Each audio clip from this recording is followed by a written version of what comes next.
وسلم تسليما عدد ما احاط به علمك وخط به قلمك وأحصاه كتابك وارض اللهم عن ساداتنا أبي بكر وعمر وعثمان وعلي وعن الصحابة أجمعين وعن التابعين وتابعهم بإحسان إلى يوم الدين. أما بعد, السلام عليكم ورحمة الله à toutes, à tous.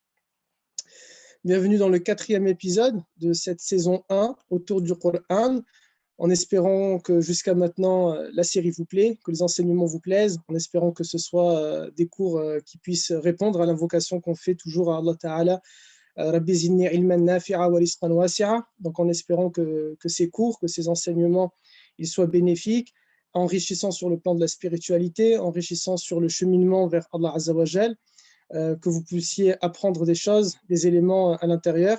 N'hésitez pas en tout cas si jamais ça devient monotone, si jamais c'est pas intéressant, si jamais c'est répétitif, n'hésitez pas à en faire part soit à moi, soit à la sœur Karima et on essaiera de s'améliorer, Inch'Allah. Pour ceux qui ont raté les épisodes précédents, alhamdoulilah, la sœur Karima, le groupe Cheikh Youssef et le groupe Akhawat Fillah ont donné du coup l'autorisation de les mettre sur YouTube, donc vous pouvez les revoir ou les voir sur ma chaîne YouTube en tapant Oustad Marwan. Et comme on dit à chaque fois, n'oubliez pas de vous abonner, de liker, etc. Mais ça reste toujours plus intéressant et mieux de les suivre en direct, je crois. Sinon, ça serait dommage s'il n'y a que quelques-uns et que tout le monde regarde à chaque fois le replay. En tout cas, si les cours ont lieu là, les vendredis soirs et si ils peuvent être sur YouTube, c'est grâce à ces deux groupes-là. Et donc, merci à eux deux, à ces deux entités-là et aux intermédiaires avec qui je passe, donc la sœur Sophie Rabahi et la sœur Karima, de me permettre à la fois de faire ces assises en direct le vendredi soir et de pouvoir les mettre sur ma chaîne YouTube quasiment juste après, quelques jours après. Alors, on est avec l'épisode 4, on a dit, de notre série autour du Coran. Et la semaine dernière, on a entamé les discussions autour des bienfaits, autour du Coran. Alors, on avait cité quelques bienfaits en partant du principe que le Coran est un grimoire, le Coran est un livre magique, le Coran est une trousse à pharmacie. Vous savez, on a tous une pharmacie à la maison, plus ou moins grande selon est-ce qu'on est beaucoup malade, est-ce qu'il y a beaucoup de personnes à la maison ou pas, en espérant, Inch'Allah Ta'ala, qu'on ait tous une toute petite pharmacie qui ne nécessite pas d'avoir une grande pharmacie. Bien, le Coran, c'est pareil. C'est une trousse à pharmacie, c'est une notice médicale. Vous savez, quand on a un peu mal, parfois on va taper sur Internet, j'ai mal au ventre, j'ai mal à la tête, et on va tomber sur des forums dans lesquels il y a beaucoup d'apprentis médecins qui vont nous expliquer ce qu'on a et quel remède utiliser. Bien, le Coran, c'est ça. Le Coran, ce n'est pas un forum, mais c'est un livre qu'Allah Ta'ala nous a donné dans lequel il y a un remède pour tout. Et on avait parlé de la médecine prophétique, qui est souvent considérée comme étant une médecine prophétique. Or, en réalité, c'est une médecine qui est arabe, puisque prophétique, ce serait un abus de langage. Ça sous-entendrait que ça a été révélé par Allah Ta'ala à son prophète, mais en général, c'était simplement une médecine qui était arabe, commune à tous les Arabes, qu'ils soient musulmans ou pas musulmans. Et on avait dit la véritable médecine qui, elle, existait, c'est la médecine coranique. C'est une médecine à travers le Coran. Et vraiment, dans le Coran, on a un remède pour toute chose. C'est vraiment le Coran, vous savez, comme dans nos pharmacies, on a les médicaments pour la tête, pour le ventre. En général, c'est plutôt les mamans qui savent bien gérer ça. Moi, en général, la boîte, j'enlève les cachets de la boîte et après, je ne sais plus à quoi elle sert et du coup, je suis obligé de jeter. Mais il y a des personnes mieux organisées que moi dans leur trousse à pharmacie. Et le Coran, c'est bien organisé. Il y a un remède pour chaque chose. Il y a un remède pour chaque mot. Il y a un remède pour chaque maladie. Il y a un remède pour chaque souci. Il est une shifa, il est une guérison, le Coran. Et Allah Ta'ala nous dit cette belle parole, Afala bi dhikrillahi tatma'innal qulub. C'est une question rhétorique, n'est-ce pas, avec le rappel de Dieu, par l'évocation de Allah Ta'ala, que le cœur va se tranquilliser, que le cœur va se calmer. Et c'est ça qu'on doit utiliser. On doit utiliser le Coran toujours en premier lieu parce qu'on est des croyants. Et donc, lorsque je suis devant un mal, devant un souci, devant un mot qui me touche, je vais me tourner vers le Coran.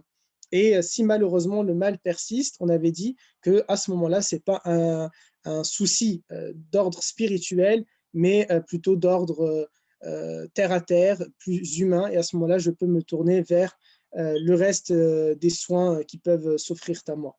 On avait parlé également il y a 2 semaines de quelques sourates. On allait commencer avec la sourate Al-Baqarah. Ce qu'on n'a pas dit parce qu'on n'a pas eu le temps, c'est que sourate Al-Baqarah, on avait expliqué qu'elle éloignait Shaitan, que c'était mieux de la lire, à défaut de l'écouter, et qu'elle a ce pouvoir magique d'éloigner Shaitan de notre demeure. Et ce qu'on va faire, c'est qu'on va s'arrêter quelques minutes pour parler de Shaitan parce que son histoire est assez intéressante. Et c'est ça qui est intéressant quand on parle de la thématique autour du Coran, c'est pas simplement de graviter autour du Coran, mais c'est de s'approcher un peu parfois du noyau qui est le Coran pour comprendre les enseignements, pour comprendre les lois, pour comprendre ce que Allah Ta'ala essaye de nous faire passer comme message. Et Surat Al-Baqarah, elle a ce pouvoir d'éloigner donc de nous Shaitan, mais il nous faut aussi comprendre qui est Shaitan, quelle est la vie de Shaitan, de manière à ne pas lui ressembler. C'est-à-dire, c'est pas simplement à travers Surat Al-Baqarah pour qu'il s'éloigne de notre foyer, mais aussi qui est-il, quelle est sa vie et qu'est-ce que je ne vais pas reproduire dans sa vie. On dit souvent que quand on fait un échec, on apprend. On dit souvent que pour faire du vélo, il faut tomber. Eh bien, Shaitan, ce mal, qu'on croit comme étant une force du mal, l'une des composantes du mal, c'est en apprenant sa vie que je vais pouvoir éviter à tout prix de faire, de reproduire ce qui l'a mené à devenir un Shaitan. L'histoire de Shaitan, c'est l'histoire d'un djinn. Un djinn, c'est-à-dire un esprit, ce qu'on peut considérer aujourd'hui comme un esprit en langue française. Ils ont deux mains, deux pieds, des yeux, un nez, une bouche. Simplement, ils font partie du monde de l'Ghaïb, le monde invisible. Donc, on ne les connaît pas, on ne les voit pas. On sait simplement qu'ils ont été créés à partir de feu, et nous avons été créés à partir de terre, et les anges à partir de lumière. Iblis arrive sur terre, Allah Ta'ala l'a créé, et il va se révéler être un grand adorateur de Allah Ta'ala, le seul à adorer Allah Ta'ala comme il se doit, comme il faut. Et il va réussir quelque chose qui est fou, qui est, alors, je me fais pour le coup la parole, l'avocat du diable, pour le coup, en réalité, je le vis là, l'avocat du diable, il a fait quelque chose d'extraordinaire. Il a réussi quelque chose d'extraordinaire. À ce moment-là, il s'appelle Iblis. Il réussit ce que l'impensable, il réussit ce que personne d'autre ne va réussir à faire après lui, ce que personne a réussi à faire avant lui. Cet être qui est fait de feu, qui est un djinn, qui vit sur terre, qui est destiné normalement à vivre sur terre, va atteindre un amour pour Allah Ta'ala tel que Allah Ta'ala va l'aimer à tel point qu'il va le préserver en le retirant des siens, en le retirant de son milieu naturel, de ses concitoyens, de ses compatriotes, et il va avoir ce big cadeau, ce big privilège de vivre dans la communauté des anges. Et ça, il faut comprendre que c'est pas, il est un djinn, donc à l'origine, il vit sur terre. S'il a réussi à vivre dans les cieux, s'il a réussi à vivre avec les anges, c'est pas simplement un pur hasard, on n'y croit pas au hasard, mais c'est parce qu'il a fourni des efforts tels, il a eu un amour pour Allah Azza wa Jal tellement grand que Allah Ta'ala l'a aimé en retour d'une manière tellement forte, tellement grande, qu'il lui a donné ce privilège-là de vivre avec les anges. Puis il vit avec les anges. Là, c'est le petit schtroumpf, c'est la mascotte du groupe, c'est le seul qui est différent. Les anges sont constitués d'une autre manière que les djinns. Ils ne sont pas programmés de la même manière que les djinns. Vous savez, les anges, c'est ce qu'on pourrait aujourd'hui dire un ordinateur. Allah Ta'ala les a programmés pour obéir. Un ange ne peut jamais désobéir à Allah Ta'ala. Il n'a pas ça dans sa ligne de code, il n'a pas ça dans son programme. C'est impossible. Un ange ne peut pas, comme un ordinateur ou une application, elle va être programmée à réaliser certains éléments. Et bien là, le codeur, c'est Allah Ta'ala, le développeur, le concepteur, c'est Allah Ta'ala, l'ingénieur, c'est Allah Ta'ala. Et il a mis dans cette ligne de code des anges qu'ils ne peuvent pas désobéir. Par contre, un djinn, lui, peut désobéir. Un homme peut désobéir. Et donc, c'est la mascotte dans les cieux. Ils sont impressionnés. Il a, lui, ce paramètre. Il peut désobéir, mais il a décidé de ne pas désobéir. Et donc, il est, on ne va pas dire admiré, peut-être respecté, aimé des anges parce qu'il bénéficie de l'amour de Allah Ta'ala. Les anges sont ainsi. Ils aiment ce que Allah Ta'ala aime. Et donc, il va vivre avec eux et il va vivre une vie qui est très, très bien. Il sera apprécié, regardé. Et là, il n'y a pas ce côté orgueilleux, prétentieux. Il ne cherche pas ça, il ne se plaît pas dans ça, mais bien sûr, il va savourer les bienfaits à ce moment-là qui s'offrent à lui, c'est-à-dire le respect des anges, la complicité avec les anges, l'amour des anges, l'amour de Allah Ta'ala, bien sûr, en premier lieu. Puis Allah Ta'ala a décidé de créer Adam. Alors, on va passer l'étape de la création d'Adam, parce que je crois que c'est les interventions de la sœur Sophie. Mais au moment de la création d'Adam, ce qui va simplement se passer, c'est que Shaitan sent qu'il ne sera plus, désolé, il y a mon chat qui passe, il sent qu'il ne sera plus autant regardé, il sent qu'il ne sera plus autant aimé, il sent qu'il ne sera plus le dernier, la mascotte, il ne sera plus l'élément intéressant dans les cieux. Maintenant, ça va être cette création qui est un homme et il ne sait pas encore à quoi il va ressembler. Lorsque Allah Ta'ala a créé Adam et qu'il était encore une poterie vide, les anges vont commencer à se rassembler autour de cet être, Adam, et à faire des talbiyas, à faire un dhikr, par exemple en disant Subhanallah, Alhamdulillah, La ilaha illallah. Et dans leur programme de code, non seulement ils ne désobéissent pas à Allah Azza wa Jal, mais en plus de ça, ils aiment obéir à Allah Ta'ala. Ils attendent avec impatience le commandement de Dieu, l'ordre de Dieu pour pouvoir le réaliser. Et ils trouvent une satisfaction dans le fait de réaliser les commandements de Dieu. Et donc, lorsque Allah Ta'ala va leur dire d'être attentifs à son ordre, qu'à un moment donné, il va leur ordonner de se prosterner devant cette statue, devant cet être qu'il est en train de créer, ils vont se rassembler dans une pièce avec Adam au milieu et un peu comme la Kaaba, vous voyez, avec tous les anges autour, et ils vont se rassembler, ils vont s'amasser de plus en plus nombreux. Et les talbiyas, les invocations, elles vont monter de plus en plus. L'intensité monte, les anges sont entraînés dans leur mélodie, ils sont entraînés dans leurs évocations, ils sont entraînés dans leurs invocations, et Shaitan qui est au milieu, qui récite avec eux, puisqu'il en fait partie maintenant de cette communauté, il n'est pas un ange, mais il est dans la communauté des anges, il récite avec eux, mais son esprit est ailleurs. Et les enseignements à retenir déjà, ici, c'est quoi? C'est que parfois, nous aussi, nous sommes en train de prier, nous répétons des paroles, nous répétons une liturgie, mais notre esprit est ailleurs. Voilà déjà un premier enseignement dans Surat al-Baqarah. Cette surat qui est là pour repousser Shaitan, elle est aussi là pour repousser la similitude avec Shaitan. Et il faut se souvenir que lui était présent dans un moment d'invocation très fort, dans un moment d'évocation intense, avec les anges qui sont là que pour obéir à Allah Ta'ala. Ils montaient, la voix monte de plus en plus fort, ils sont entraînés dans cette liturgie, ils sont des millions, des milliards, il est au milieu d'eux, il récite avec eux, mais son esprit est ailleurs. Et puis il se lève et il va traverser cette poterie vide et il va dire, Wallah, si Dieu me permet, je vais l'exploser, je vais rentrer à l'intérieur et je vais l'exploser parce qu'elle est vide à l'intérieur. Et il va se rasseoir, personne ne lui prête attention, ça le travaille davantage, et là c'est l'orgueil, c'est la prétention, la jalousie qui vont naître en lui, et là ce sont aussi des enseignements que vous connaissez tous et qu'on connaît tous en principe. Et jusqu'au moment où Allah Ta'ala va ordonner aux anges de se prosterner. Ils se prosternent tous, sauf Iblis, qui va être orgueilleux et qui ne va pas accepter cela. Et là, il va devenir Ash-Shaytan. Ash-Shaytan, en langue arabe, ça veut dire Shatana. Shatana, c'est la personne la plus éloignée dans la langue arabe. Shatana, par exemple, en langue arabe, celui d'entre nous qui vit le plus loin, je ne sais pas, par exemple, de la sœur Karima à Avignon, celui qui va vivre le plus loin, il est Shatana alayha, il est le plus loin de elle. Eh bien, Iblis est devenu à ce moment-là Ash-Shaytan, celui qui est le plus éloigné de qui? De Allah Ta'ala. C'est ça l'enseignement à retenir quand on lit Surat al-Baqarah.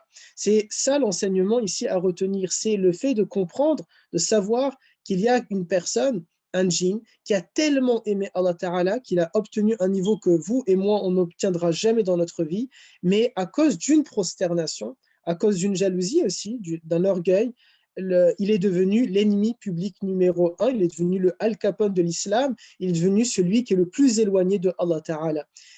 Que dire alors de ceux qui vont rater beaucoup de prosternations et pas qu'une seule? Que dire alors de ceux qui ne vont pas nourrir qu'une seule maladie du cœur, en l'occurrence ici la jalousie ou l'orgueil, mais beaucoup, la prétention, la vanité, etc. etc. C'est ça les enseignements aussi à retenir.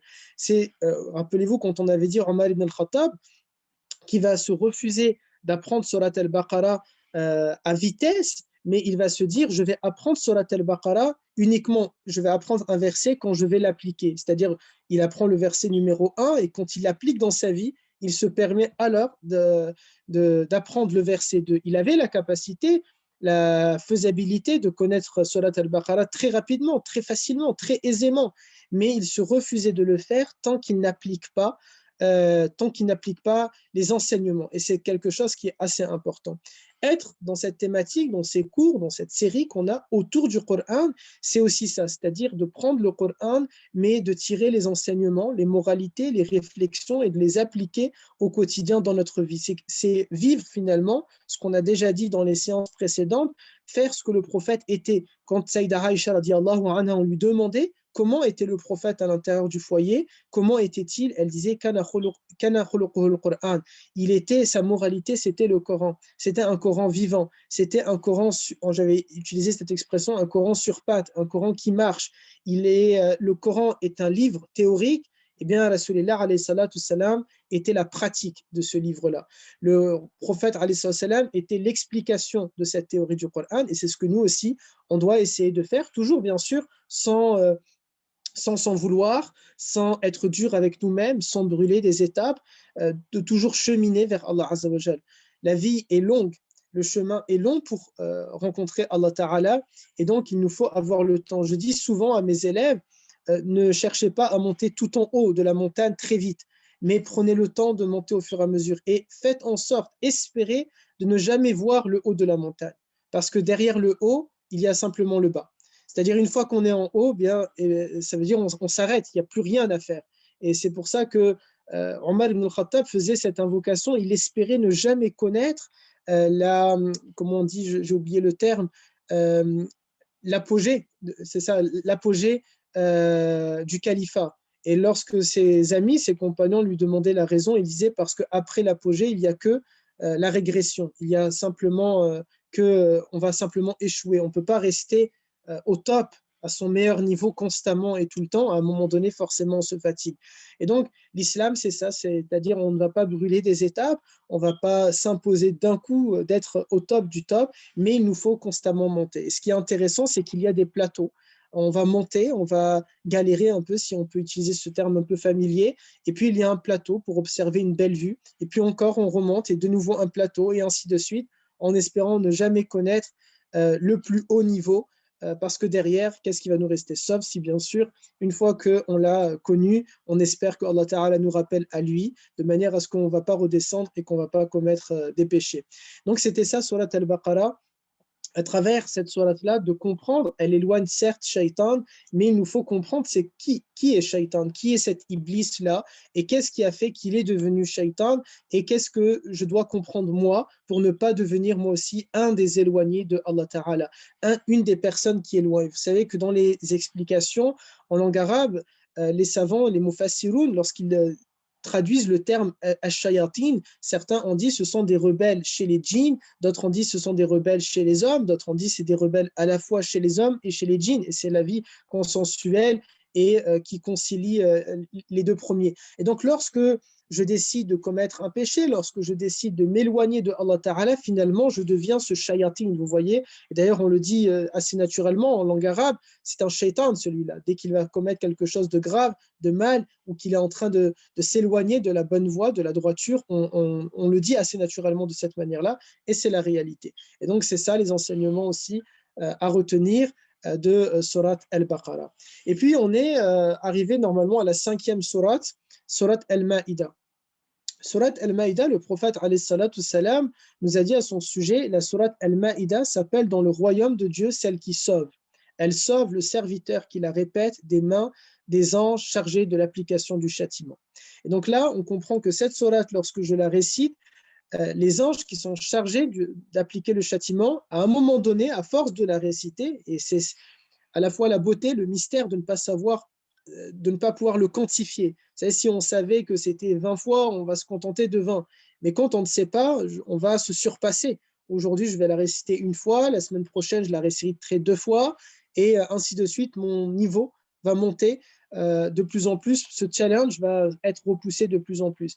Bien, celui qui va la réciter un certain nombre de fois, mais grand point d'interrogation sur ce nombre de fois, les anges vont les anges qui sont chargés d'appliquer le châtiment vont s'arrêter, si vous voulez. C'est-à-dire l'ordre de Allah Ta'ala, c'est de ne pas appliquer ce châtiment-là. Et comme on l'a fait avec Surat Al-Baqarah, quel enseignement aussi on peut retenir de Surat Al-Ma'idah, c'est de parler des anges. Les anges, ces êtres qui sont faits de lumière, on a dit tout à l'heure, vous savez qu'il y a plusieurs catégories d'anges et pour chacun, ils ont des missions particulières. Alors, on a tous un ange gardien, c'est pas Joséphine, mais beaucoup mieux que Joséphine. Un ange gardien chacun, un ange qui écrit nos bonnes actions, un ange qui écrit nos mauvaises actions, et chacun a des bonus, des jokers. Certains ont un ange supplémentaire avec eux, d'autres en ont 20, d'autres en ont 70, d'autres en ont 1000, 2000, et ça dépend de notre niveau de taqwa, notre niveau de crainte, notre niveau de repentance, notre niveau, notre cheminement avec Allah Azza wa Jal. Il y a une personne qui vient de rentrer qui s'appelle Marine Le Pen. Je ne sais pas ce que je dois mettre. Enfin, j'imagine bien sûr que ce n'est pas la réelle, mais c'est assez particulier comme nom. Du coup, il nous faut en fait, ça m'a perturbé, désolé, on parlait des anges. Et donc, les anges, ils ont certaines personnes, selon le cheminement avec Allah Azza wa Jal, selon notre proximité avec Allah Ta'ala, on a de plus en plus d'anges à nos côtés. Et il y a plusieurs catégories d'anges. Il y a des anges qui sont chargés de porter le trône de Allah Azza wa Jal, des anges qui sont chargés d'être stationnés devant les portes des mosquées et de noter ceux qui y entrent et ceux qui y sortent. Il y a des anges qui sont constamment en prosternation, d'autres qui sont constamment en inclinaison, d'autres qui sont constamment en train de lever leurs ailes pour invoquer Allah Ta'ala, d'autres qui sont en train de faire les tawaf, on avait dit à Bayt al-Ma'mour, on avait parlé de ça je crois il y a 2 semaines en arrière. Il y a des anges qui sont chargés de faire des invocations pour ceux qui prient la nuit. Il y a des anges qui sont chargés de dire Amin lorsqu'on fait des invocations. Il y a des anges qui sont chargés de dire Wa alaykum salam lorsqu'une personne nous dit Salam alaykum et qu'on ne lui a pas répondu. Il y a énormément d'anges. Il y a des anges aussi grands les uns que les autres. Il y a des anges qui sont aussi impressionnants les uns que les autres. Par exemple, ceux qui portent le trône de Allah Ta'ala, on dit que d'une aile à une autre, il faut entre 70 et 700 ans à dos de cheval, à toute allure pour pouvoir le parcourir. Et ils ont 600 à 700 ailes. Et vraiment, c'est quelque chose qui est assez incroyable, assez grandiose. C'est ça le monde des anges. Et donc, quand on va lire Surat Al-Ma'idah, avec cette intention, avec cette espérance, avec cet espoir que le châtiment ne va pas être appliqué sur moi, que les anges qui sont chargés de l'appliquer ne vont pas l'appliquer parce que Allah Ta'ala aura décidé de leur interdire de l'appliquer, il nous faut se remémorer cette grandeur autour des anges et invoquer aussi pour les anges. C'est quelque chose qui est assez important de faire dua pour les anges. Certes, ce sont des êtres parfaits, ce sont des êtres illuminés, ils sont faits de lumière, ce sont des êtres qui ne désobéissent pas à Allah Ta'ala, mais il y a ce besoin aussi de faire dua pour eux. Pourquoi? C'est comme si aujourd'hui on fait dua pour le prophète, il n'a pas besoin de nous. Il est promis au paradis, il est le meilleur homme que la terre ait porté, il est khayru khalqillah, il est la meilleure des créatures. Allah Ta'ala va lui promettre, va lui donner la plus belle place dans les cieux. Il est Maqam al-Mahmoud, il a cette place particulière, il est Rasulillah alayhi salam. Vous savez, dans la spiritualité, certains pensent même que Allah Ta'ala a tout créé par amour pour son prophète. Et Mohammed signifie justement celui qui est loué, celui qui est loué sur terre et dans les cieux, et entre eux, et sous eux, et au-dessus d'eux. Il est Mohammed. Mais malgré ça, qu'est-ce qu'on fait? On fait des doigts pour lui, on fait salat ala nabi pour lui, on invoque Allah Ta'ala pour lui, et lui-même nous demande, lorsque vous entendez le adhan, faites doigts pour moi. Et c'est pour ça qu'on dit Allahumma rabba hadihi da'wati tamma, etc. On invoque pour Rasulillah. Et pourtant, il est le meilleur homme. Eh bien, les anges, c'est pareil. Même s'ils sont faits de lumière, même s'ils ne désobéissent pas à Allah Ta'ala, on va invoquer pour eux. Tout simplement pourquoi? Vous savez, c'est un peu comme en général, normalement, un enfant ne part pas du principe que sa mère et son père font des choses haram. Il ne part pas du principe qu'ils sont mauvais, mais il va quand même invoquer pour eux. En général également, le père et la mère espèrent que leurs enfants ne font pas d'actes haram et ils vont quand même invoquer Allah Ta'ala pour eux. Eh bien, les anges, c'est pareil. On sait par contre, pour les autres, on ne sait pas, mais pour eux, on sait qui ne sont pas en train de faire des actes haram, qui ne peuvent pas désobéir, mais par amour pour eux, par bienveillance pour eux, par respect pour eux, par attachement pour eux, on va invoquer Allah Ta'ala en leur faveur. Et aussi, avec cette petite musique quand même, il ne faut pas se cacher, il faut l'espérer en tout cas, ça doit être dans nos intentions, en espérant que derrière, ils vont nous rendre l'appareil, parce qu'ils ne sont pas ingrats, ils sont reconnaissants, et donc je vais faire dua pour eux en espérant qu'ils vont aussi faire dua pour moi. Et c'est quelque chose qu'il faut rechercher. Vous savez que tous les soirs, au dernier tiers de la nuit, les anges parcourent la terre, certains, en tout cas une catégorie, parcourent la terre et ils vont noter tous ceux qui sont en train d'invoquer Allah Ta'ala. Et Allah Ta'ala demande à ses anges de répondre, de dire Amin à leurs invocations. Et certains anges vont venir et ils vont recouvrir ces assemblées, ces assises de spiritualité. Et d'ailleurs, ça, c'est pas uniquement quand c'est le dernier tiers de la nuit, en espérant également pour nous, même à 7h30, même à 7h30, on n'est pas du tout dans le dernier tiers, on vient d'entamer le premier tiers. Il y a des catégories d'anges qui descendent et qui entourent toutes les personnes qui sont en train d'invoquer Allah Ta'ala, d'évoquer Allah Ta'ala, qui se sont rassemblés pour Allah, qui vont se quitter pour Allah, qui sont en train d'apprendre sa religion. Eh bien, quand il y a cet événement-là, on dit que Sayyidina Jibril, alayhi salam, l'archange, le chef de l'état-major chez les anges, il va parcourir toute la terre et il va choisir la plus belle des assemblées, la plus belle des assises, le plus beau lieu, le meilleur endroit où Allah Ta'ala est évoqué et il va se joindre à eux en espérant qu'un jour Sayyidina Jibril alayhi salam puisse se joindre à notre assemblée et à notre assise. Donc c'est ça les anges et il nous faut invoquer pour eux, prier pour eux en espérant qu'ils vont eux aussi faire ad-dua pour nous. Voilà pour la sourate 5 qui est sourate Al-Ma'ida. Est-ce que pour l'instant ça va? Ça ne va pas trop vite? Vous me dites si jamais ça va trop vite, si c'est intéressant.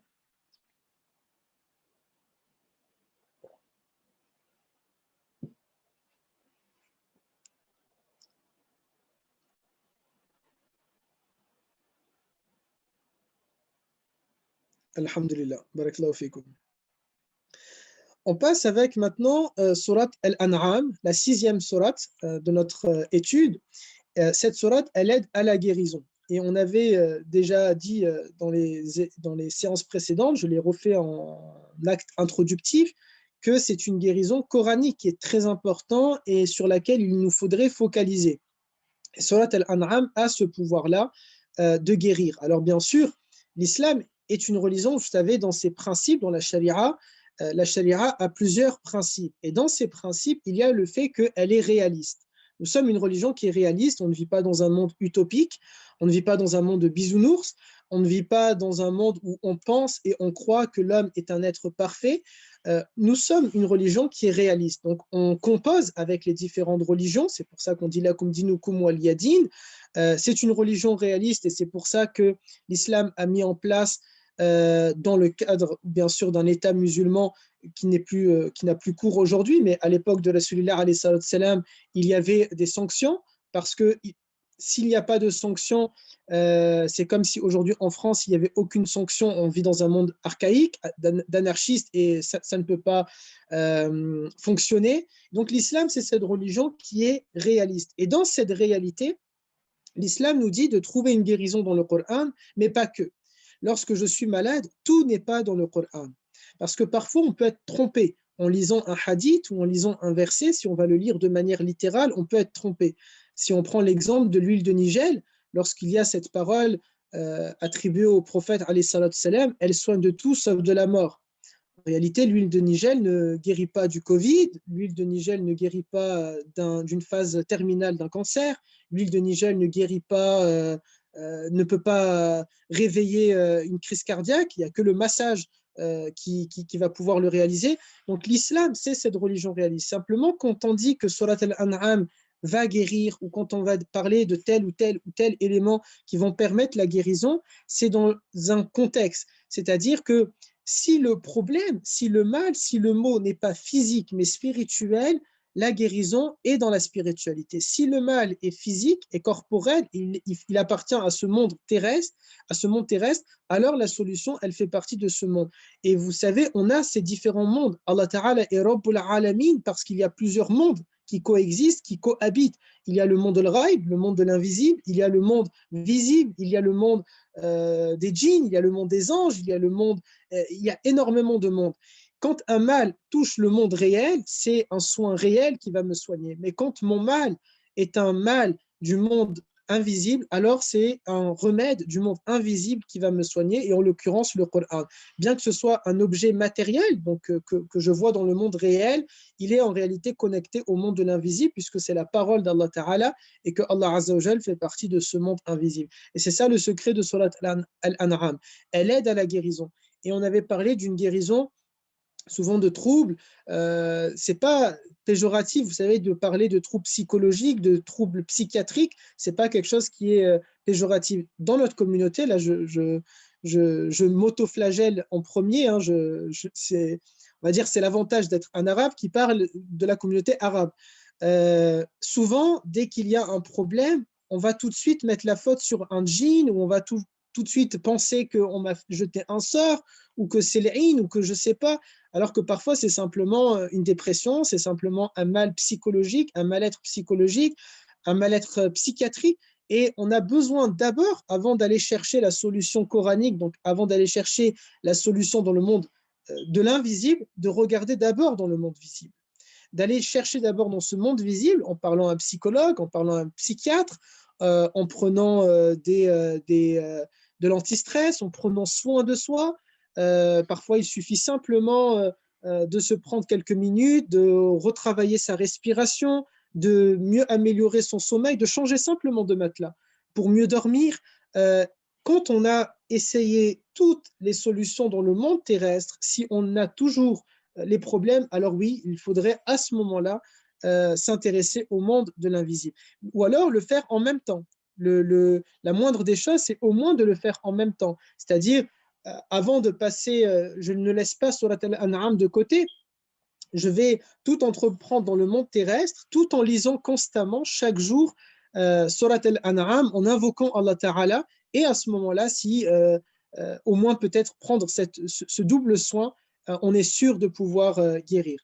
Et aussi, dans le fait de faire les soins, c'est très important d'invoquer Allah Ta'ala avec son nom relatif aux soins, relatif à la guérison, et qui est Ash-Shafi. C'est très important.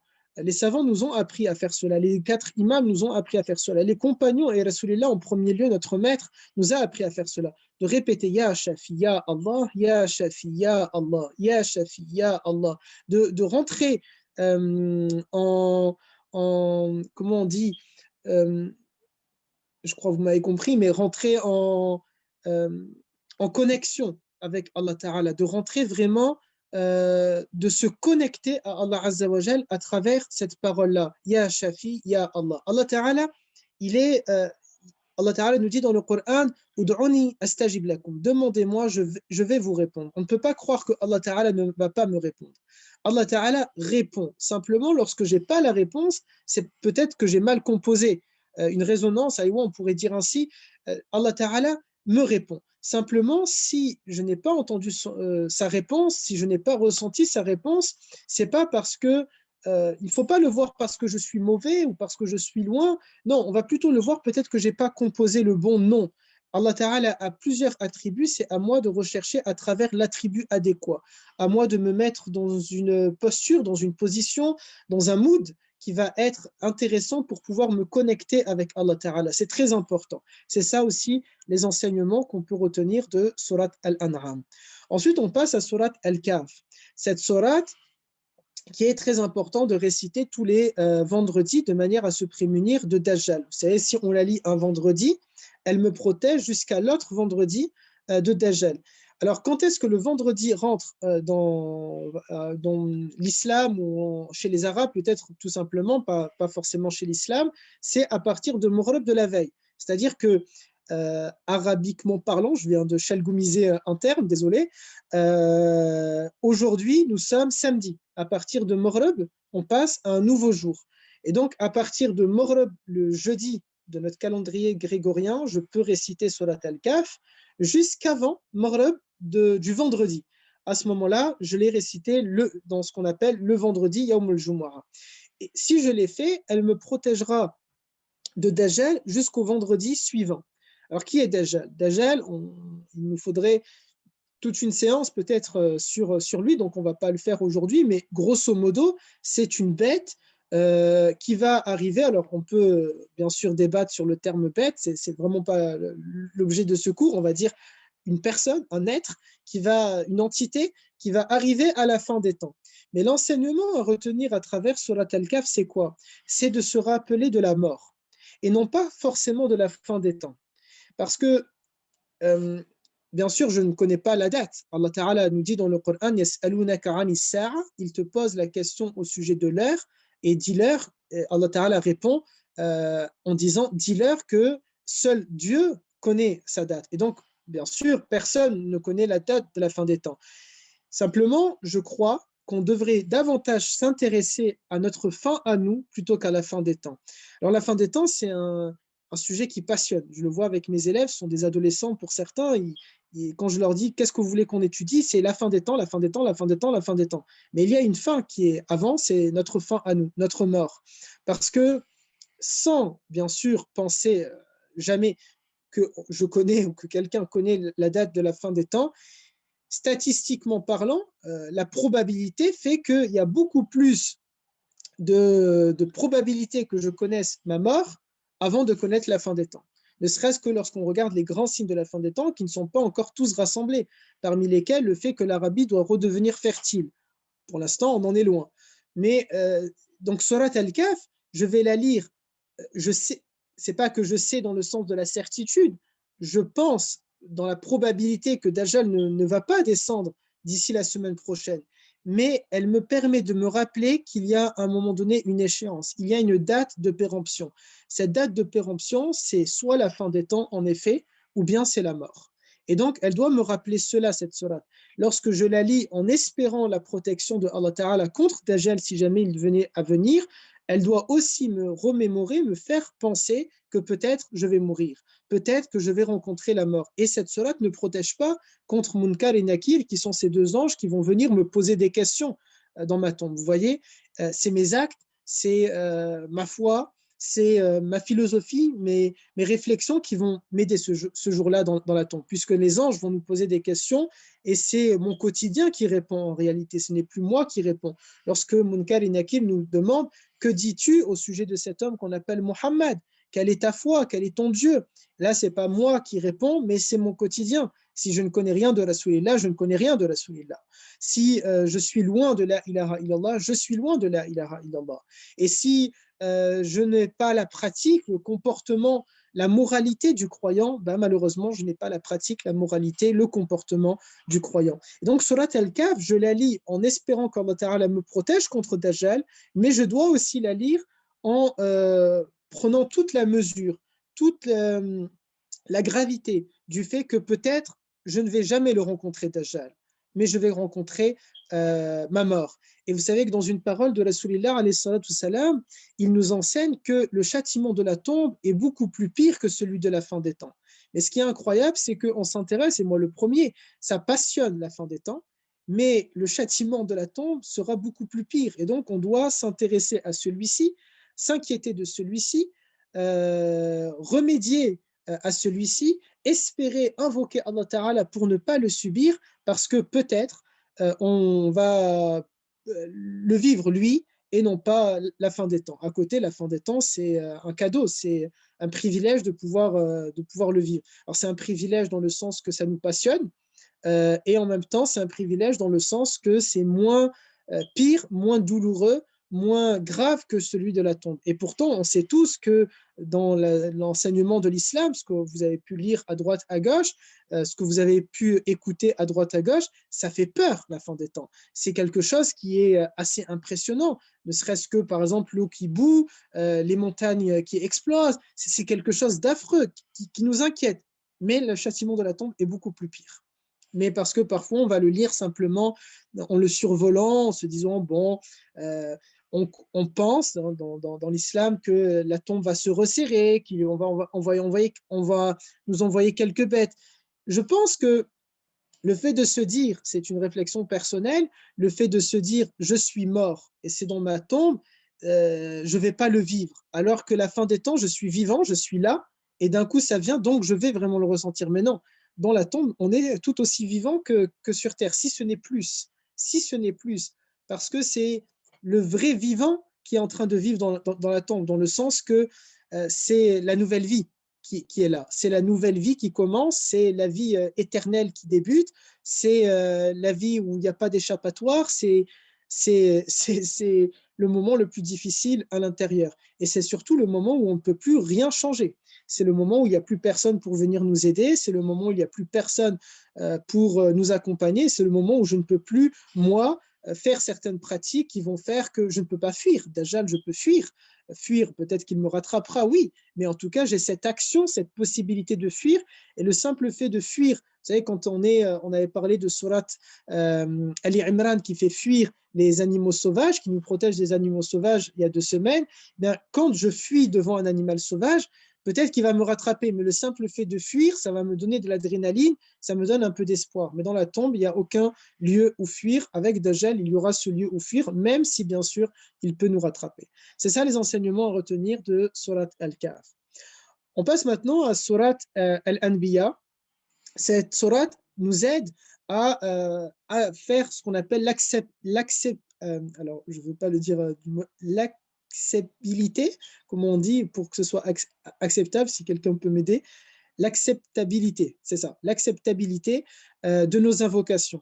Et ici, l'enseignement à retenir, c'est ce qu'on appelle les politesses dans Ad-Du'a. Il y a des politesses quand on veut invoquer Allah Ta'ala. Ces politesses-là, c'est de commencer par louer Allah Azza wa Jal. Et ça, on le voit dans Surat Al-Fatiha. Dans Surat Al-Fatiha, c'est d'abord l'acceptation, aïwa. Dans Surat Al-Fatiha, c'est d'abord des louanges. Vous savez, Surat Al-Fatiha, c'est une invocation, d'où le fait qu'on termine par Amin. Et on commence par louer Allah Ta'ala. Bismillahirrahmanirrahim. Alhamdulillahi Rabbil Alamin. Vous voyez, on loue Allah Ta'ala au nom de Dieu, le clément, le miséricordieux, le Seigneur des mondes, etc. etc. Et donc, quand on veut invoquer Allah Ta'ala, Surat Al-Anbiya est très bien. C'est bien de la lire avant l'invocation ou après l'invocation. Puis de louer Allah Azza wa Jal. Par exemple, en citant ses attributs, ses noms. Ya Allah, toi qui es Rahman, Ya Allah Ar-Rahim, Ya Allah Al-Malik, Al-Quddus, As-Salam, de l'invoquer à travers cela. Ça, c'est le deuxième point. Donc, d'abord, Surat Al-Anbiya, ensuite, de l'invoquer à travers ses noms, sans demander ici à Allah Ta'ala, simplement le louer, c'est-à-dire tu es le Rahman, tu es Rahim, tu es Malik, tu es le Quddus, tu es As-Salam, tu es Al-Mu'min, etc., etc. Ensuite, c'est d'invoquer pour le prophète alayhi salam, car le prophète sallallahu alayhi wa sallam nous a dit tout ce qu'il y a entre deux salat ala nabi, tout ce qu'il y a entre deux prières pour moi va être accepté. Et donc là, je vais invoquer Allah Ta'ala pour mon prophète. Ça peut être par exemple, le minimum, nous dit l'imam Shafi'i, c'est de dire Allahumma salli ala Sayyidina Muhammad. Mais il peut y en avoir des millions, des milliers d'invocations. Il n'y a pas, vous savez, il n'y a pas, moi je crois qu'il n'y a jamais une invocation type. Parfois, on me demande qu'est-ce que je peux dire pour, qu'est-ce que je peux faire pour, qu'est-ce que je peux dire. La dua la plus sincère, c'est celle qui vient du cœur. Ce n'est pas la dua toute faite. Par exemple, quand il y a le Nouvel An, je suis assez contre quand on m'envoie des messages de Nouvel An, pas parce que je pense que c'est haram, pas du tout, mais parce qu'en général, c'est des messages types. Ça va être le même message. J'aime quand le message est sincère et profond et personnalisé. Bien, la dua, elle doit être personnalisée. La dua, c'est le serviteur devant son créateur. C'est un peu comme ce secret, vous voyez, c'est ce contrôle où on ne veut pas que celui qui est à côté le regarde parce qu'on espère avoir la meilleure note. Eh bien, dans les invocations, je dois avoir la meilleure note.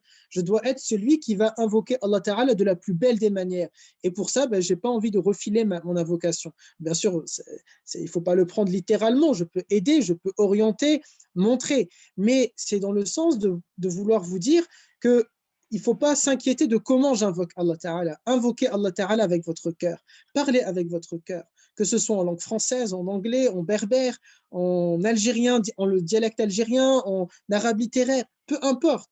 Allah Ta'ala est le créateur. Allah Ta'ala est celui qui nous connaît. Allah Ta'ala, on avait dit il y a 2 semaines, ce qu'il y a de fou, ce qu'il y a d'impressionnant, c'est que il est celui, Azza wa Jal, qui va nous écouter, prendre le temps à cette écoute, alors qu'il sait déjà ce qu'on va lui raconter. En général, si on sait déjà ce que la personne va nous raconter, on est déjà un peu moins tenté de vouloir l'écouter. Mais il est Azza wa Jal. Et donc, voilà les politesses dans les deux rats. D'abord, Surat al-Anbiya. Ensuite, je vais louer Allah Ta'ala à travers ses attributs. Puis, je fais des invocations sur le prophète, alayhi salatu salam. Ensuite, je vais invoquer Allah Ta'ala, donc dans ma demande, dans ce que je veux. Et ici, Al-Fuqaha nous disent, c'est intéressant de ne pas demander à Allah Ta'ala spécifiquement ce que je veux, mais de lui demander le meilleur dans telle chose. Par exemple, de ne pas, je ne sais pas, on est en période d'examen, ça va être l'étudiant, il va devoir dire, Ya Allah, donne-moi le meilleur dans le cadre de mes examens. Et non pas, en général, ce qu'on a tendance à dire, et moi le premier qui suis un étudiant aussi en sciences islamiques, on va parfois vite aller pour dire, Ya Allah, fais que je réussis dans les examens. Mais la politesse dans les deux races, c'est d'être très général. Général, pourquoi? Parce que si on invoque Allah Ta'ala de manière spécifique, je veux ça, Ya Allah, je veux ça, je veux ça. Peut-être Allah Ta'ala va nous exaucer, va nous donner, mais c'est peut-être pas la meilleure chose pour nous. Par contre, si on lui demande la meilleure chose pour moi, et je le laisse lui, Azza wa Jal, et je lui fais confiance, confiance dans sa décision, et je vais accepter sa décision, il va m'octroyer, me donner la meilleure chose pour moi. Et c'est ça la politesse dans les invocations. Je vais être très général dans mon invocation, de manière à ce que je confie au Créateur, je confie à celui qui donne, je confie à Allah Ta'ala, le sublime, le suprême, etc. Je lui confie à lui la tâche de me donner ce qu'il a jugé pour moi qui était nécessaire, qui était dans mon intérêt. Et là, on voit le verset où Allah Ta'ala nous dit il se peut que vous ayez de l'aversion pour certaines choses alors qu'elles soient un bien pour vous, et il se peut que vous aimiez des choses alors qu'elles sont un mal pour vous. Et quand je vais invoquer Allah Ta'ala d'une manière spécifique, peut-être il va me l'octroyer, et en réalité, malheureusement, ce n'était pas la meilleure chose à faire. Il faut savoir aussi que concernant les invocations, puisqu'on est avec, même pour l'invocation du malade, aïwa, totalement. L'invocation du malade, pourquoi? Parce qu'on ne sait pas ce qui est le meilleur pour le malade. C'est-à-dire, on va demander à Allah Ta'ala, Ya Allah, fait que cette maladie soit une maghfira pour lui, soit un pardon pour lui. Ya Allah, fait que cette maladie soit un bien pour lui. Ya Allah, fait que cette maladie soit une intercession pour lui. Ya Allah, fait que cette maladie lui permette de cheminer vers toi. Ya Allah, fait que cette maladie lui permette... Vous voyez, ce sont des du'as qui sont générales. Mais lorsqu'on va simplement invoquer pour la guérison tout de suite du malade, peut-être que ce n'est pas forcément dans son intérêt. Ça ne veut pas dire que tant mieux s'il est malade, pas du tout. Mais il nous faut demander à Allah Ta'ala le meilleur pour lui dans cette maladie-là. Si le meilleur, c'est la guérison, c'est Allah Ta'ala qui sait. Si le meilleur pour lui, c'est cette maladie parce qu'elle lui permet l'expiation de ses péchés, c'est Allah Ta'ala qui sait. Bien sûr, le malade doit entreprendre bien sûr, les sabab, toutes les causes pour guérir, etc. Et c'est Allah Ta'ala qui guérit, et c'est Allah Ta'ala qui rend malade, et c'est Allah Ta'ala qui décide est-ce que la personne va guérir ou pas. Mais être assez général. Aussi, concernant les invocations, puisqu'on est avec Surat al-Anbiya qui est liée au du'a, il faut savoir que le prophète sallallahu alayhi wa sallam nous a dit Ya afdalul ibad. Elle est la meilleure des adorations. Elle est la meilleure des adorations, pourquoi? Parce que la prière, elle peut être pénible pour certaines personnes. C'est-à-dire que c'est un acte physique. Certaines personnes aussi peuvent être privées de pouvoir se prosterner parce qu'ils ont des problèmes de dos, de genoux, de jambes, etc. Certains n'ont peut-être pas les moyens de faire un pèlerinage, certains n'ont peut-être pas la santé physique de pouvoir jeûner, ils sont peut-être malades de diabète ou de d'autres maladies. Donc, toutes les adorations ont leur lot de pénibilité ou plutôt des éléments nécessaires pour leur réalisation qui fait qu'on ne sera pas tous sur le même pied d'égalité. Mais l'invocation, nous sommes tous sur le même pied d'égalité. Descartes dit « je pense donc je suis ». Eh bien, le croyant, tant que tu peux penser, tu peux faire la meilleure des adorations. Tant que tu peux penser, tu peux invoquer Allah Ta'ala, et elle est afdalul ibad, elle est la meilleure des adorations. Et surtout, l'invocation, on dit qu'elle est 100% gagnante. soit Allah Ta'ala nous répond favorablement à notre invocation, soit Allah Ta'ala éloigne un malheur qui devait nous arriver, c'est-à-dire que, je ne sais pas, j'ai demandé par exemple la réussite dans ma vie, j'ai demandé le meilleur dans le cadre de mes examens, et Allah Ta'ala ne m'a pas donné, bon, du coup, si, Allah Ta'ala m'aura donné le meilleur, dans le sens que si je les ai ratés, mais il ne m'a pas donné ce que moi j'espérais au fond, en réalité. C'est-à-dire, je lui demande à Allah Ta'ala, mais en réalité, j'espère quand même qu'il va me donner ce que je veux. Vous savez, c'est un peu comme, on ne va pas bien sûr comparer Allah Ta'ala au Père Noël, mais pour vous donner l'image, je veux telle chose, je veux tel élément pour mon cadeau d'anniversaire, et bon, on m'a donné autre chose.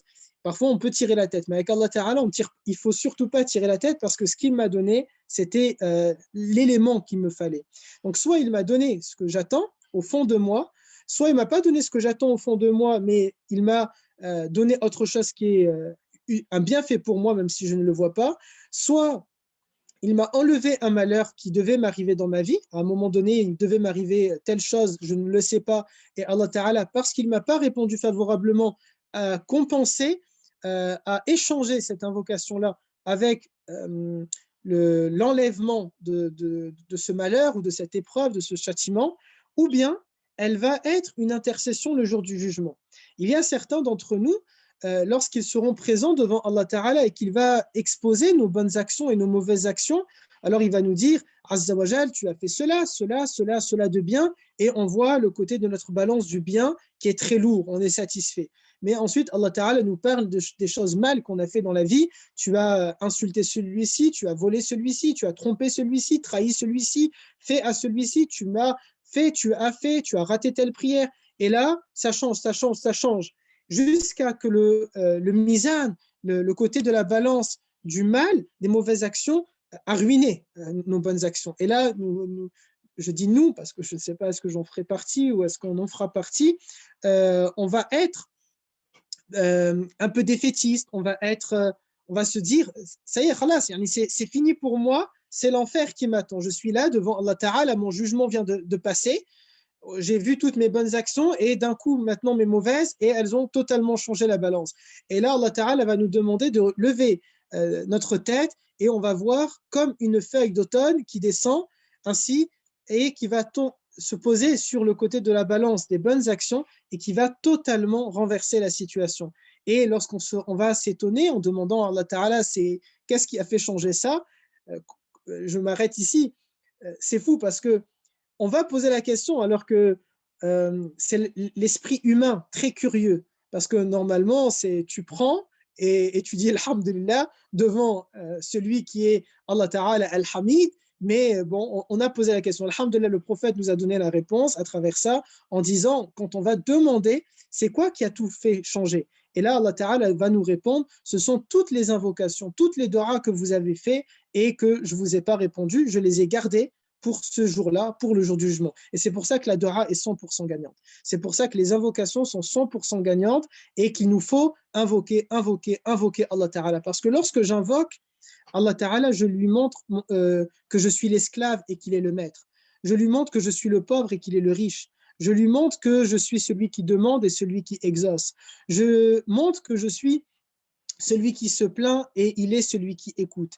Je lui montre que je suis celui qui est faible et qu'il est celui qui est puissant. Je me mets dans cette situation où je viens demander. Et dans la vie, on n'aime pas parfois demander. On n'aime pas demander, surtout quand on sait qu'on ne va pas répondre favorablement à ce qu'on est en train de souhaiter ou de demander. Bien, Allah Ta'ala répond favorablement. Allah Ta'ala aime qu'on lui demande. Et surtout, on se met dans cette posture, dans cette position où je suis l'esclave et il est le maître. Et ça, c'est quelque chose qui est intéressant et qu'il nous faut absolument réaliser. C'est ça les enseignements à retenir autour de Surat Al-Anbiya. Est-ce que ça va pour le moment?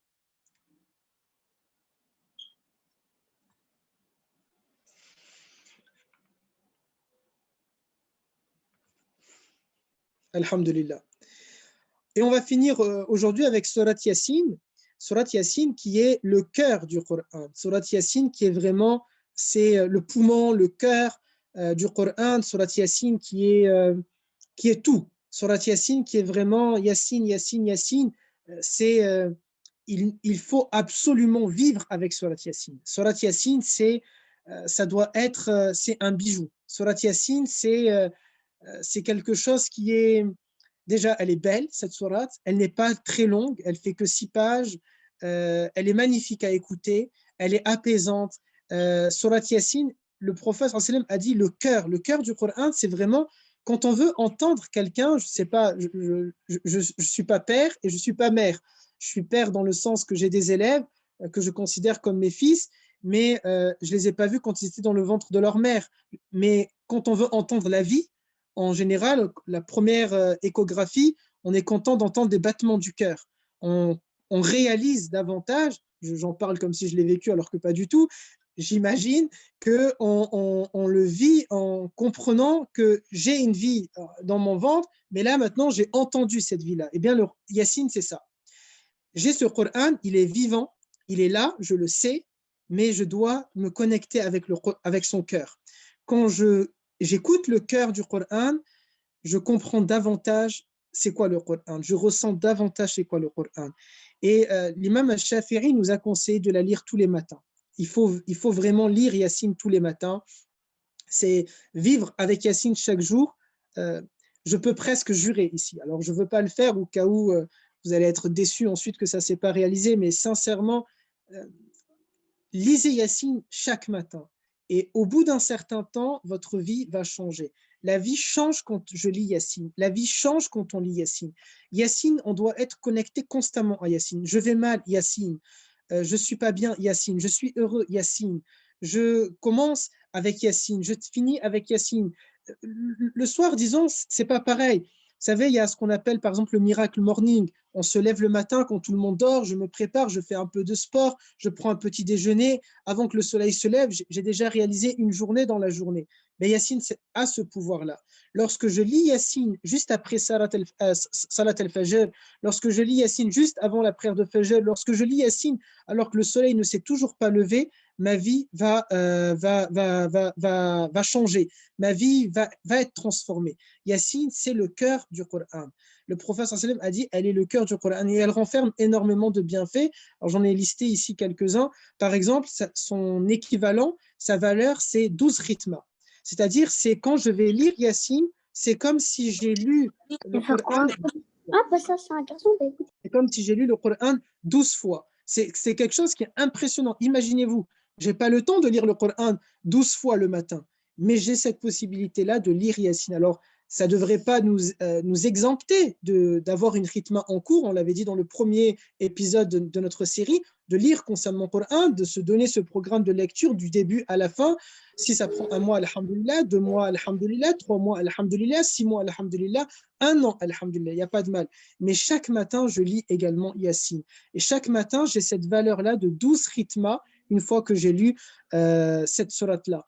Aussi, si on la lit le soir, il y a un frère, je crois, ou une sœur qui vient de demander, celui qui lit Yassine le soir, Allah Ta'ala va lui envoyer 1000 anges qui vont se tenir à ses côtés autour de son lit jusqu'à la prière de Fajr. C'est quelque chose de fou. Vraiment, vous savez, il y a des personnes parfois, moi-même ça a pu m'arriver, on dort parfois avec de l'inquiétude, avec de l'angoisse, un peu stressé, on peut penser à plusieurs éléments, à nos problèmes, à la mort, la peur de ne pas se lever le matin, la peur que tel enfant qui est le mien ne va pas s'en sortir, la peur de beaucoup d'éléments. Lisez Yassine, il y a 1000 anges gardiens à vos côtés la nuit. Il y a 1000 personnes, 1000 êtres de faits de lumière incroyables, dotés de centaines d'ailes qui sont là pour nous couvrir, pour nous réchauffer, pour nous accompagner. Donc Yassine, vraiment, on doit être connecté à Yassine. Aussi, si on la lit à côté de l'agonisant, c'est-à-dire de la personne qui est en train de décéder, il y a le nombre de ces lettres. Alors, je ne sais pas, il y a combien de lettres dans Surat Yassine. Admettons, il y a 1000 lettres. Allah Ta'ala va envoyer 10 fois le nombre de ces lettres. Alors, s'il y avait 1000 lettres, ça fait 10 000 anges qui vont venir pour faire dua sur l'agonisant. Vraiment, Yassine, Yassine, Yassine, c'est trop important. Et ce que certains savants nous disent, c'est que si je l'ai lu une fois devant l'agonisant et que, par exemple, il y avait 1000 lettres, ça fait 10 000 anges qui descendent, ils vont rester à côté de lui jusqu'à ce qu'il décède.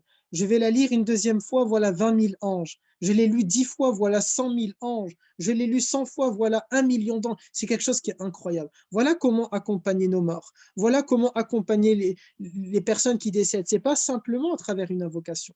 C'est pas simplement à travers une dua, mais c'est aussi en envoyant des soldats, ces soldats qui sont les soldats invisibles d'Allah Ta'ala, ces anges qui vont venir donner cette victoire à l'agonisant, cette victoire aux croyants, de pouvoir passer, de l'accompagner dans l'autre monde. Vous savez, quand on regarde des films dans lesquels on va voir une personne qui décède, en général, elle a un de ses proches qui était décédé avant, qui vient, et on a une lumière tout au fond, et elle lui tient la main, allez, viens, je t'accompagne dans notre vie. Eh bien, voilà, 1000 anges qui peuvent accompagner, ou 10 000 anges, ou 100 000 anges, ou 1 million d'anges qui peuvent accompagner nos défunts, ceux qu'on aime, nos proches, dans le monde d'après, dans le passage à l'autre vie, dans le passage jusqu'à la tombe et au questionnement. C'est quelque chose, on doit lire Yassine pour nous, donc dans la vie, et en espérant aussi.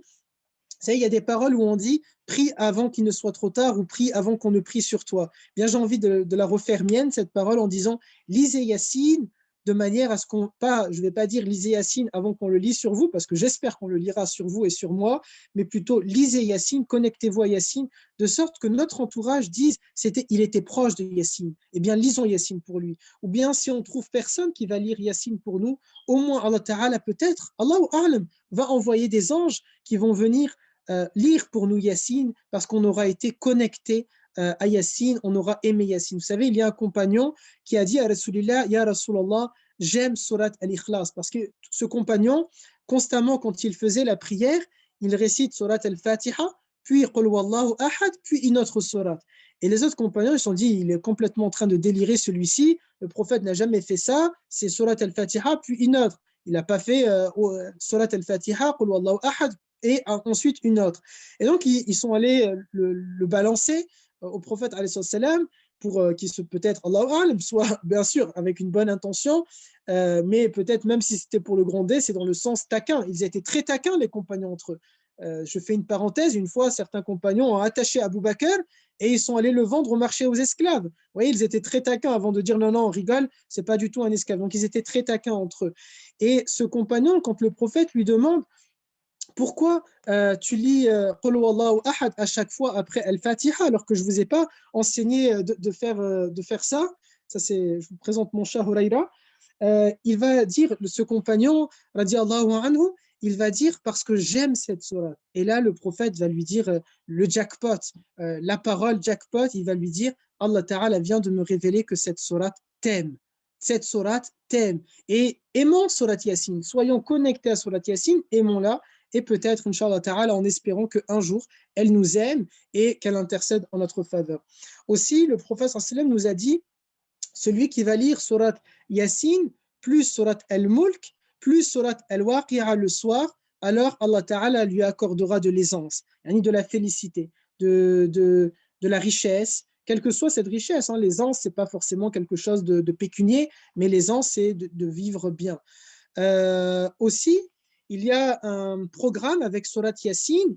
Alors, il y a quelqu'un qui demande est-ce qu'on l'écoute? C'est pas Allah A'lam, ça c'est Dieu qui décide. Là, je vous dis ce que le prophète nous a dit, c'est de lire Yassine. Alors que ce soit de le lire en arabe, le lire en phonétique. Maintenant, celui qui l'écoute, Allah Azza wa A'lam. Vraiment, aucune idée. Ça, c'est Allah Ta'ala qui va, même si on le lit avec lenteur, on avait parlé de ça il y a 2 semaines, c'est pas un problème, on avait même dit celui qui lit avec difficulté, il a une double récompense. Alors imaginez, au lieu d'avoir les 1000 anges, c'est 2000 anges, au lieu d'avoir peut-être 12 rythmas, peut-être ça sera 24 rythmas, Allahu A'lam, c'est Dieu est généreux et du coup on ne peut pas mesurer sa générosité, mais en tout cas, il vaut mieux le faire comme le prophète sallallahu alayhi wa sallam nous a enseigné, en le lisant, c'est toujours mieux qu'en l'écoutant. Il y a aussi un programme avec Surat Yassine qui est, si jamais je vais la lire aujourd'hui 14 fois, demain je la lis 15 fois, après-demain 16 fois, et ainsi de suite jusqu'au 7e jour. Donc, c'est-à-dire que premier jour 14, après 15, après 16, après 17, après 18. Et une journée, toujours, on a dit tout à l'heure, c'est entre la prière de Maghrib et la prière de Maghrib. Okay, donc, si jamais on va le faire ça, à ce moment-là, au bout d'une semaine, le prophète nous dit que tous nos besoins seront satisfaits et que nos ennemis et nos oppresseurs seront écrasés. Donc, voilà quelques moyens avec Surat Yassine. Elle éloigne aussi les malheurs, elle favorise le bonheur, elle permet la descente des bienfaits. Surat Yassine, c'est vraiment c'est le cœur. C'est le cœur du Coran. Surat Yassine, il faut être connecté à Surat Yassine. Elle est très importante, très très importante. Euh, et aujourd'hui, vraiment, c'est le cœur. Je crois qu'il n'y a pas mieux parce que je me répète, c'est un cœur. Et donc, pour écouter le Coran, eh bien, il faut lire Yassine. Pour écouter le Coran, il faut être familiarisé avec Surat Yassine. Voilà pour ce cours, en espérant qu'il a été profitable. Je réponds à vos questions si vous en avez.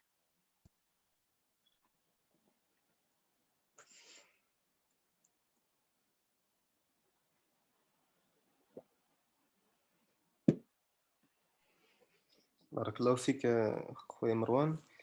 Ensuite. Du coup, je prends le relais de la sœur Karima qui est, je pense, elle n'est plus connectée. Je pense qu'elle a eu un empêchement. Si vous avez D'accord. des questions, n'hésitez pas. Vous devez normalement pouvoir activer le micro de votre côté. Donc, vous pouvez prendre soit la parole, soit poser votre question par chat. Salam alaikum wa rahmatullahi wa barakatuh. Wa alaykoum salam wa rahmatullahi wa barakatuh. Je me suis permise, en fait, j'ai envoyé sur le chat, mais comme j'ai pas vu de réponse, donc je prends la parole. En fait, juste d'abord, barakallahu fik pour tous ces belles choses qu'on a écoutées, cette motivation justement que vous nous donnez à lire le Coran et surtout à y méditer.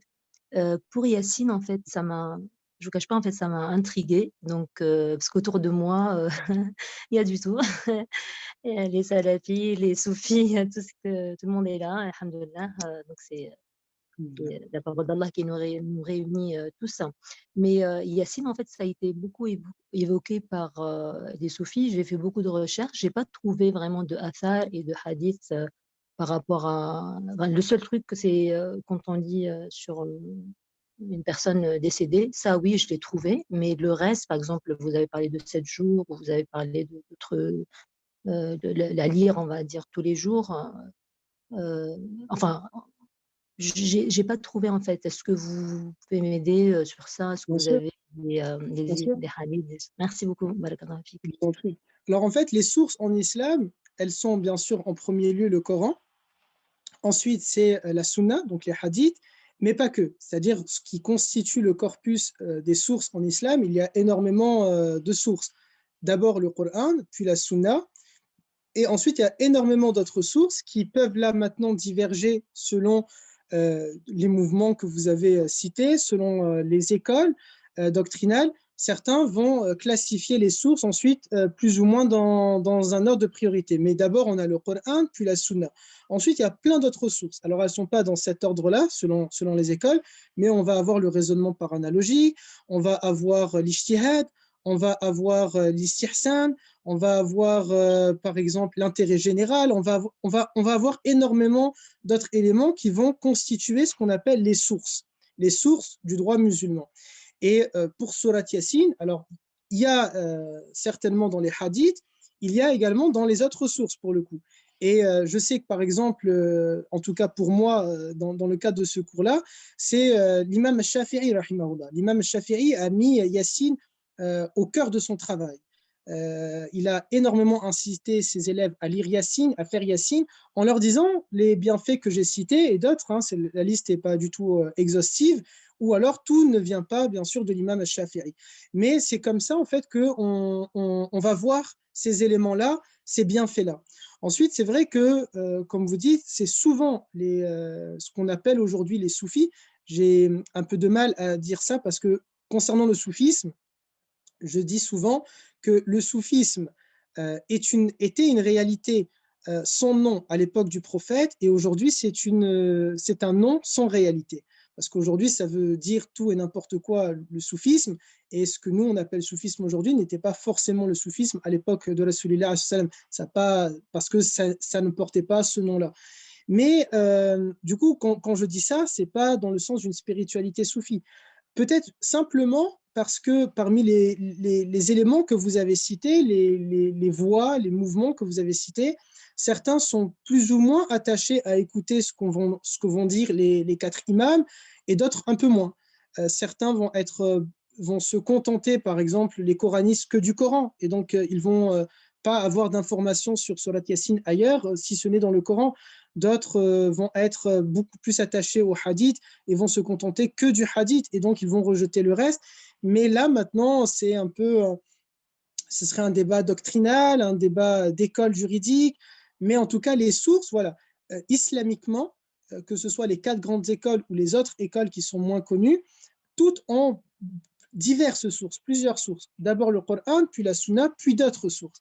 Et donc tous les éléments aujourd'hui qu'on dit, hein, pas que sur Surat Yassine, sur l'ensemble des cours, tout ce qui a aujourd'hui matière à commenter, tout ce qui est enseignement islamique, doit venir de ces sources-là qui sont légitimes, légales, en islam, qui ont toute leur légitimité, toute leur place. Donc d'abord le Coran, puis la Sunna, et ensuite tout le reste des sources. Donc ça dépend maintenant de leur ordre de priorité, selon la voie, selon les écoles auxquelles on appartient. Et donc c'est peut-être pas que dans la Sunna qu'il y a ces réponses-là, mais également dans ces autres sources. Et ensuite, dans la Sunna, dans les hadiths, il y a par exemple 6 grands recueils de hadiths, Bukhari, Muslim, Abu Daoud, Ibn Majah, Tirmidhi, An-Nasa'i.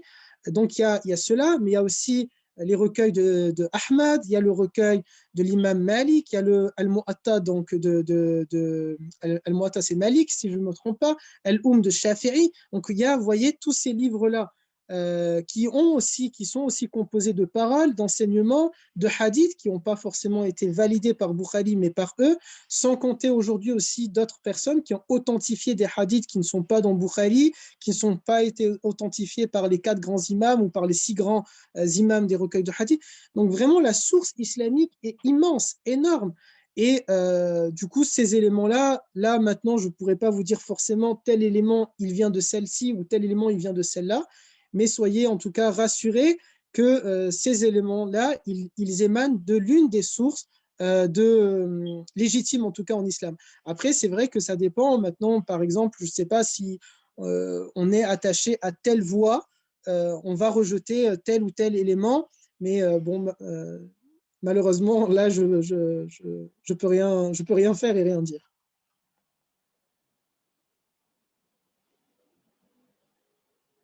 Je ne sais pas si j'ai pu vous éclairer ou vous aider. Parfaitement. Barakallahu fik. Parfaitement. Jazakallahu khairan. Merci.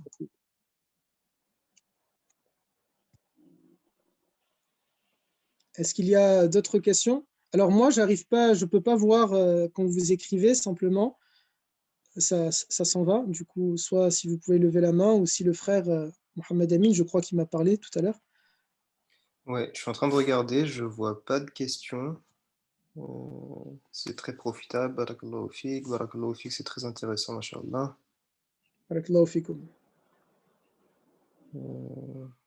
Alors, alhamdulillah, s'il n'y a pas de questions, puisse Allah Ta'ala vous accompagner, puisse Allah Ta'ala nous aider à cheminer vers lui, puisse Allah Ta'ala, lui qui est Ar-Rahman, Ar-Rahim, Al-Malik, Al-Quddus, celui qui s'est attribué les plus beaux noms, les plus beaux attributs, puisse Allah Ta'ala prier sur notre maître, sur notre bien-aimé prophète Muhammad alayhi salatu salam, ainsi que sur sa famille, sur ses épouses, sur ses compagnons, sur ses enfants, sur les élèves de ses compagnons, sur les élèves des élèves de ses compagnons, puisse Allah Ta'ala être satisfait du prophète et de l'ensemble des prophètes, puisse Allah Ta'ala être satisfait des compagnons de notre prophète Muhammad alayhi salatu salam et sur l'ensemble des compagnons, puisse Allah Ta'ala être satisfait des tabi'in et des atba'at tabi'in, puisse Allah Ta'ala, lui le clément et le miséricordieux, nous accorder de sa miséricorde, puisse Allah Ta'ala, lui le guérisseur, nous donner de la guérison, puisse Allah Ta'ala, celui qui accepte le repentir, celui qui est Al-Ghaffar, Al-Ghafir, Al-Afou, celui qui aime qu'on lui demande pardon, puisse Allah Ta'ala nous pardonner nos péchés, puisse Allah Ta'ala, celui qui est le guide, Al-Hadi, puisse Allah Ta'ala nous guider, dans la voie droite. Puisse Allah Ta'ala, celui qui est lumière, Azza wa Jal, augmenter de la lumière devant nous, derrière nous, à notre droite, à notre gauche. Puisse Allah Ta'ala, celui qui est Al-Razzaq, celui qui donne les bienfaits, celui qui donne la subsistance, puisse Allah Ta'ala nous accorder davantage de subsistance. Puisse Allah Ta'ala, celui qui est Al-Alim, celui qui sait tout, augmenter notre savoir et puisse-t-il, Azza wa Jal, faire en sorte que ce savoir nous soit profitable. Puisse Allah Ta'ala, qui est Al-Karim, le généreux, nous accorder de sa générosité. Puisse Allah Ta'ala répondre favorablement à l'ensemble de nos invocations. Puisse Allah Ta'ala répondre à vos invocations et il sait, Azza wa Jal, ce que vous avez dans vos cœurs. Amin, amin, ya Rabbal Alamin. Bismillahirrahmanirrahim. Wal asri innal insana lafi khusr illa alladhina amanu wa amilu salihat wa tawasaw bil haqqi wa tawasaw bis sabr. Subhanakallahumma wa bihamdik. Nashhadu an la ilaha illa ant nastaghfiruka wa natubu ilayk. Subhana rabbika rabbil izzati amma yasifun wa salamun ala al mursalin walhamdulillahi rabbil alamin. Si vous me permettez, juste avant, n'oubliez pas, pour ceux qui n'étaient pas là ou ceux qui n'ont pas eu le temps de le noter, vous pouvez retrouver cet épisode sur ma chaîne YouTube Ousted Marwan, Ousted U-S-T-E-D, je l'ai écrit à ma manière, Marwan M-A-R-W-A-N. Vous aurez les 3 précédents épisodes et celui-ci dans quelques jours, Inch'Allah. Et il y a également d'autres vidéos. Et pour ceux qui n'étaient pas là dans les dernières vidéos, qui ne le savent pas, vous pouvez aussi vous procurer, Barakallahu Fik, le frère ou la sœur Diaré Silla, qui l'a noté sur le chat. Et vous pouvez également vous procurer mon livre sur les mères des croyantes, pour ceux qui ne le savent pas, sur Amazon, ou bien sur mon site internet directement, en tapant www.oustedmarwan, de la même manière que la sœur l'a noté, oustedmarwan.com, et vous pouvez vous procurer mon livre sur les mères des croyants dessus. Barakallahu fikum, barakallahu fik au groupe de Cheikh Youssef, ainsi qu'au groupe Akhawat Fillah, barakallahu fik au frère Mohamed Amin qui a pris le relais. Prenez soin de vous, prenez soin de votre foi, ne m'oubliez pas dans vos dua. Allah Ta'ala être à vos côtés, à nos côtés. Et salam alaikum wa rahmatullahi ta'ala wa barakatuh. Wa alaikum salam wa rahmatullahi wa barakatuh. Alaikum salam wa rahmatullahi ta'ala wa barakatuh. Merci beaucoup. Marwan, on me dit qu'il y a des questions. De bien. Ah, il est parti. Du coup, le Ourt Souraya, tu me disais qu'il y avait des questions, mais j'ai pas vu en fait. Hein. Je suis désolé. Du coup, a priori, il y a peut-être des questions qui sont passées à la trappe, Inch'Allah. Barakallahu fikoum à tous et à toutes. Je vois une main levée. Merci. Merci, barakallahu fikoum. Merci. C'est très enrichissant. Allah barik fik.